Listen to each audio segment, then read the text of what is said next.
Success ഫയലിലേക്ക് സ്വാഗതം. 50 ചോദ്യങ്ങളുടെ ഒരു മോക്ക് ടെസ്റ്റ് ആണ് ഇന്നത്തെ ഈ ഒരു ക്ലാസ്സിലൂടെ നമ്മൾ ചെയ്യാൻ പോകുന്നത്. സെലക്ട് ചെയ്തിട്ടുള്ള പ്രധാനപ്പെട്ട ചോദ്യങ്ങളാണ്. സ്റ്റാർട്ട് ചെയ്യാം. ആദ്യത്തെ ചോദ്യം, മൻമോഹൻ മോഡൽ എന്നറിയപ്പെടുന്ന പഞ്ചവത്സര പദ്ധതി ഏതാണ്? മൻമോഹൻ മോഡൽ എന്നറിയപ്പെടുന്ന പഞ്ചവത്സര പദ്ധതി. 8ാം പഞ്ചവത്സര പദ്ധതിയാണ് മൻമോഹൻ മോഡൽ എന്ന് അറിയപ്പെടുന്നത്. 8ാം പഞ്ചവത്സര പദ്ധതി. അടുത്ത ചോദ്യം, സ്റ്റീലിനേക്കാൾ ഏകദേശം 200 മടങ്ങ് ബലമുള്ള കാർബണിന്റെ അലോട്രോപ്പ് ഏതാണ്? സ്റ്റീലിനേക്കാൾ ഏകദേശം 200 മടങ്ങ് ബലമുള്ള കാർബണിന്റെ അലോട്രോപ്പ് ഗ്രാഫിൻ ആണ്. ഗ്രാഫിൻ എത്ര മടങ്ങാണ്? 200 മടങ്ങ്. സ്റ്റീലിനേക്കാൾ ഏകദേശം 200 മടങ്ങ് ബലമുള്ള കാർബണിന്റെ അലോട്രോപ്പാണ് ഗ്രാഫിൻ. അടുത്ത ചോദ്യം, അന്നജത്തെ മാൾട്ടോസ് ആക്കി മാറ്റുന്ന എൻസൈം. അന്നജത്തെ മാൾട്ടോസ് ആക്കി മാറ്റുന്ന എൻസൈം ടയലിൻ ആണ്. ടയലിൻ അന്നജത്തെ എന്താക്കി മാറ്റുന്നു? മാൾട്ടോസ് ആക്കി മാറ്റുന്നു. എൻസൈം ഏതാണ്? ടയലിൻ. അടുത്ത ചോദ്യം, 1982 നവംബർ 1 നിലവിൽ വന്ന കേരളത്തിലെ 13ാമത്തെ ജില്ല ഏത്? കേരളത്തിലെ 13ാമത്തെ ജില്ല ഏതാണ്? പത്തനംതിട്ട ജില്ലയാണ്. പത്തനംതിട്ട ജില്ല നിലവിൽ വന്നത് 1982 നവംബർ 1. 1982 നവംബർ 1 നിലവിൽ വന്ന കേരളത്തിലെ 13ാമത്തെ ജില്ലയാണ് പത്തനംതിട്ട ജില്ല. ലോക മണ്ണു ദിനമായിട്ട് ആചരിക്കുന്ന ദിവസമേത്? ലോക മണ്ണു ദിനമായിട്ട് ആചരിക്കുന്നത്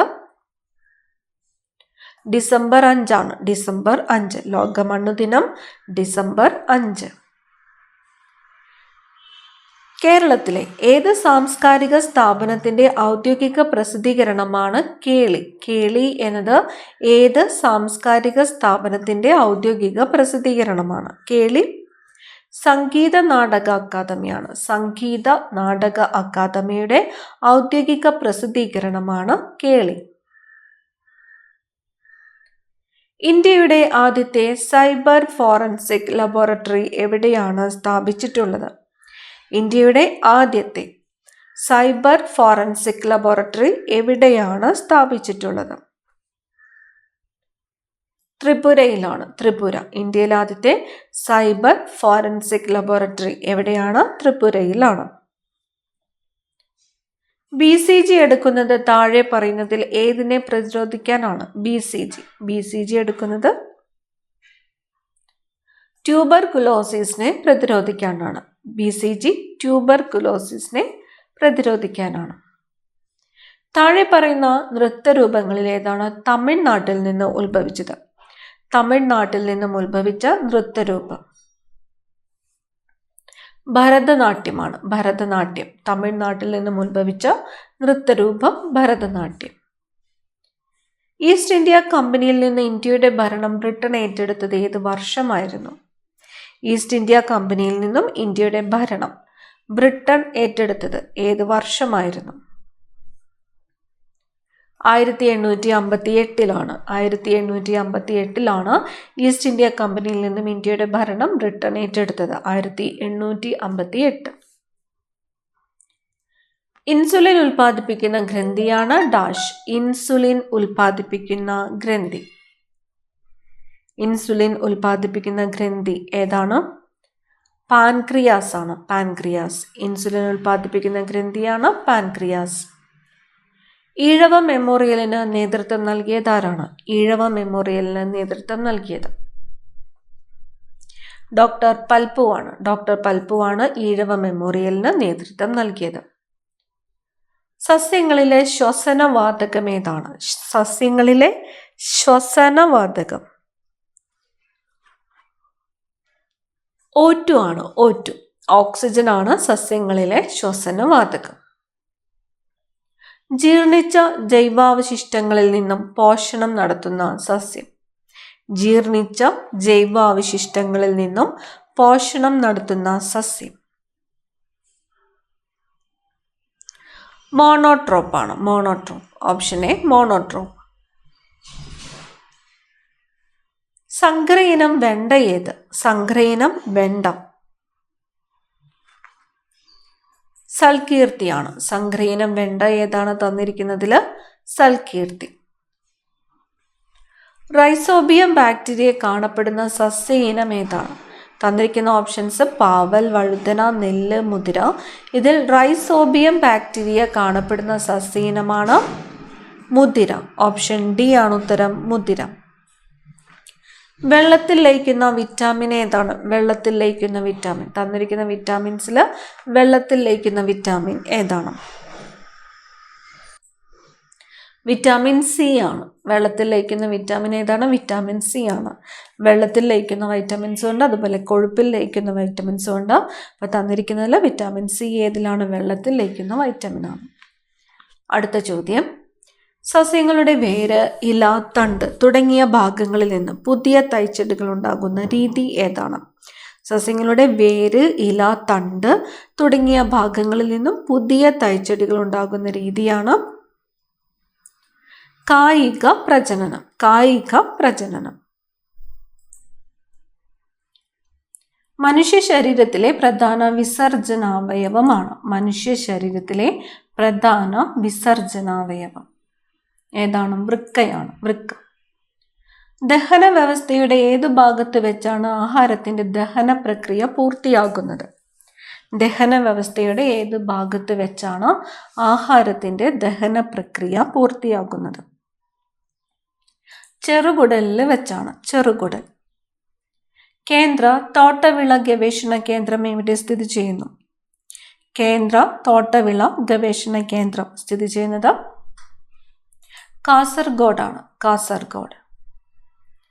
ശരീരത്തിൽ ആവശ്യമായ ജലം നിലനിർത്തുന്നതിന് സഹായിക്കുന്ന ധാതു ലവണം.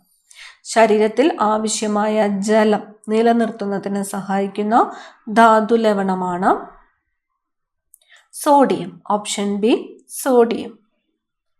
സർക്കാർ വകുപ്പുകളിൽ നിന്നും പൊതുജനങ്ങൾക്ക് ലഭിക്കുന്ന വിവിധ സേവനങ്ങൾക്ക് സമയപരിധി ഉറപ്പാക്കുന്ന നിയമം. സർക്കാർ വകുപ്പുകളിൽ നിന്നും പൊതുജനങ്ങൾക്ക് ലഭിക്കുന്ന വിവിധ സേവനങ്ങൾക്ക് സമയപരിധി ഉറപ്പാക്കുന്ന നിയമമാണ് സേവന അവകാശ നിയമം. സേവന അവകാശ നിയമം. കേരളത്തിലെ ആദ്യത്തെ സാമൂഹ്യ പരിഷ്കരണ പ്രസ്ഥാനമായി പരിഗണിക്കുന്ന പ്രസ്ഥാനം ഏത്? കേരളത്തിലെ ആദ്യത്തെ സാമൂഹ്യ പരിഷ്കരണ പ്രസ്ഥാനമായിട്ട് പരിഗണിക്കുന്ന പ്രസ്ഥാനം ഏതാണ്? സമത്വ സമാജമാണ്. സമത്വ സമാജമാണ് കേരളത്തിലെ ആദ്യത്തെ സാമൂഹ്യ പരിഷ്കരണ പ്രസ്ഥാനമായിട്ട് പരിഗണിക്കുന്ന പ്രസ്ഥാനം. സമത്വ സമാജം. കേരളത്തിലെ ഏറ്റവും കൂടുതൽ കാണുന്ന ഭൂപ്രകൃതി വിഭാഗം ഏതാണ്? കേരളത്തിലെ ഏറ്റവും കൂടുതൽ കാണുന്ന ഭൂപ്രകൃതി വിഭാഗമാണ് മലനാട്. കേരളത്തിലെ ഏറ്റവും കൂടുതൽ കാണുന്ന ഭൂപ്രകൃതി വിഭാഗം ഏതാണ്? മലനാട്. കേരള സർക്കാർ നടപ്പിലാക്കിയ സുകൃതം പദ്ധതി ഏത് രോഗവുമായി ബന്ധപ്പെട്ടതാണ്? സുകൃതം പദ്ധതി ക്യാൻസർ ആണ്. ക്യാൻസർ. Option D cancer.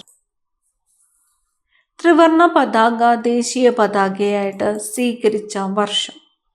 ത്രിവർണ പതാക ദേശീയ പതാകയായിട്ട് സ്വീകരിച്ച വർഷം 1947. 1947. ചേറ്റൂർ ശങ്കരൻ നായർ ഇന്ത്യൻ നാഷണൽ കോൺഗ്രസിന്റെ പ്രസിഡന്റ് ആയത് ഏത് സമ്മേളനത്തിൽ വെച്ചാണ്? ചേറ്റൂർ ശങ്കരൻ നായർ ഇന്ത്യൻ നാഷണൽ കോൺഗ്രസിന്റെ പ്രസിഡന്റ് ആയത് ഏത് സമ്മേളനത്തിൽ വെച്ചാണ്? അമരാവതി സമ്മേളനത്തിലാണ്. ഓപ്ഷൻ എ അമരാവതി സമ്മേളനം.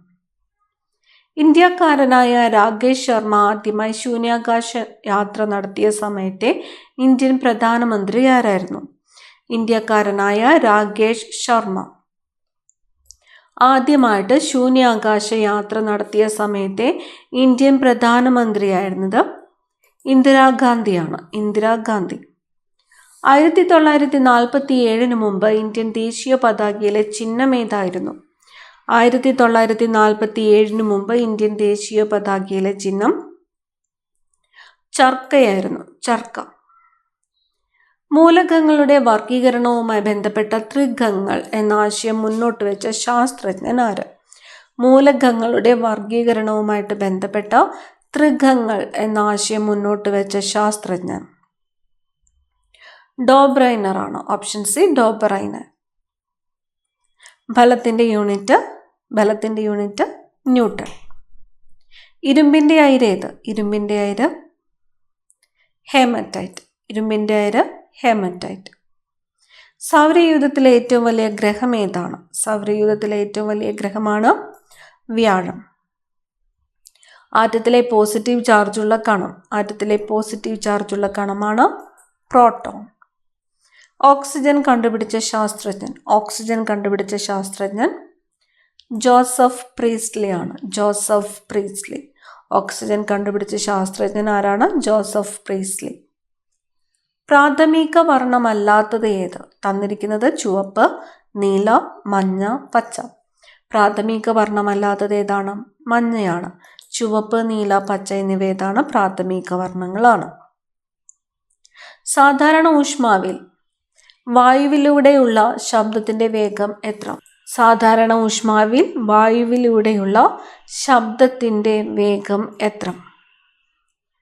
340 മീറ്റർ പെർ സെക്കൻഡ് ആണ്. 340 മീറ്റർ പെർ സെക്കൻഡ് ആണ് സാധാരണ ഊഷ്മാവിൽ വായുവിലൂടെയുള്ള ശബ്ദത്തിന്റെ വേഗം.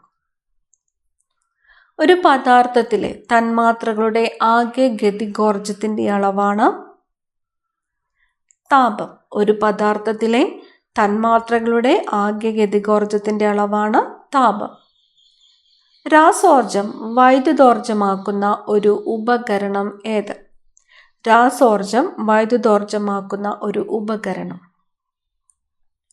ബാറ്ററിയാണ്. Option C battery. പ്രാണികളെ പറ്റി പഠിക്കുന്ന ശാസ്ത്രശാഖ ഏതാണ്?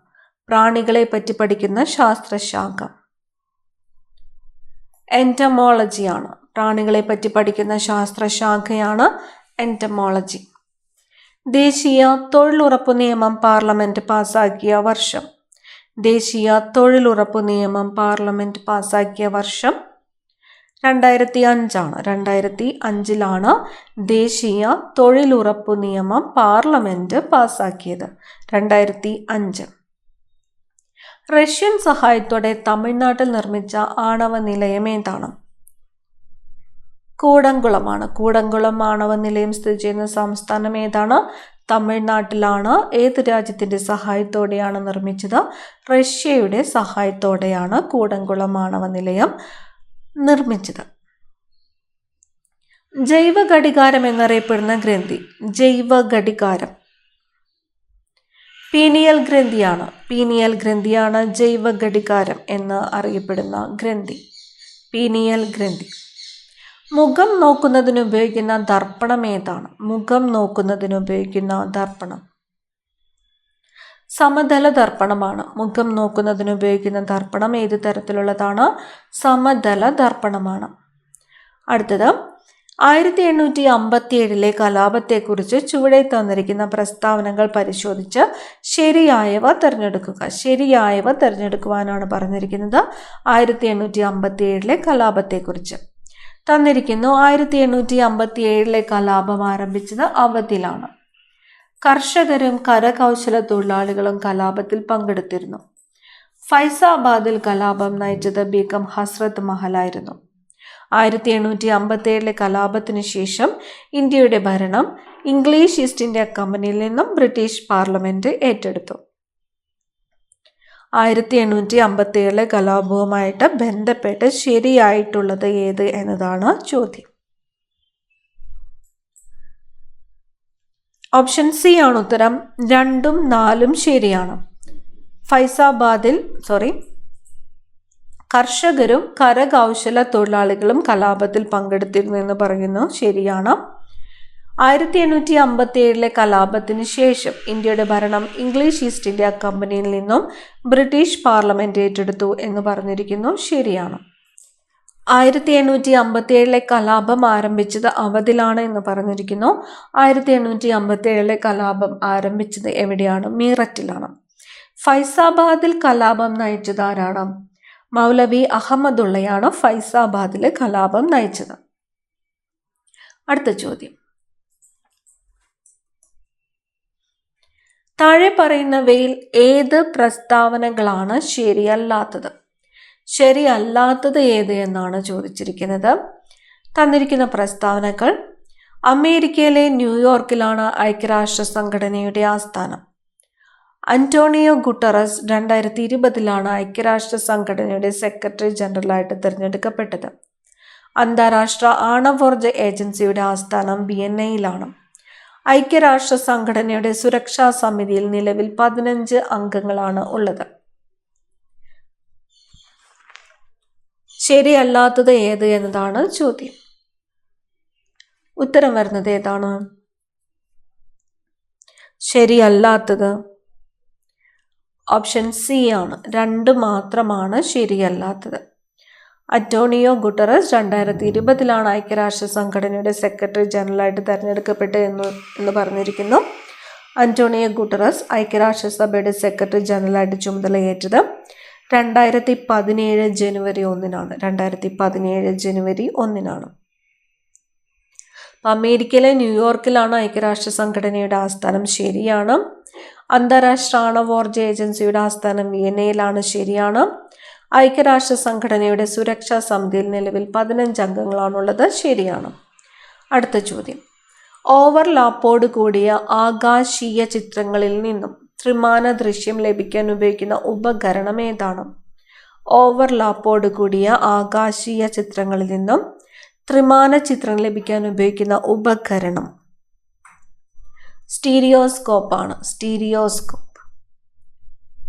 ഭൂമിയിലെ ഏറ്റവും ഉയർന്ന താപനിലയുള്ള പ്രദേശങ്ങളെ യോജിപ്പിച്ച് വരയ്ക്കുന്ന സാങ്കല്പിക രേഖ. ഏറ്റവും ഉയർന്ന താപനിലയുള്ള പ്രദേശങ്ങളെ യോജിപ്പിച്ച് വരയ്ക്കുന്ന സാങ്കല്പിക രേഖയാണ് താപീയ മധ്യരേഖ. താപീയ മധ്യരേഖ. ക്ലാസ്സിലെ അവസാനത്തെ ചോദ്യമാണ്: ഉത്തരാഖണ്ഡ് ടിബറ്റ് പ്രദേശങ്ങൾ തമ്മിൽ ബന്ധിപ്പിക്കുന്ന ചുരം ഏതാണ്? ഉത്തരാഖണ്ഡ് ടിബറ്റ് പ്രദേശങ്ങൾ തമ്മിൽ ബന്ധിപ്പിക്കുന്ന ചുരം ഏതാണ്? ലിബു ലേഖ് ചുരമാണ്. ഓപ്ഷൻ ഡി ലിബു ലേഖ് ചുരം. അടുത്ത ക്ലാസ്സിൽ കാണാം. Thank you.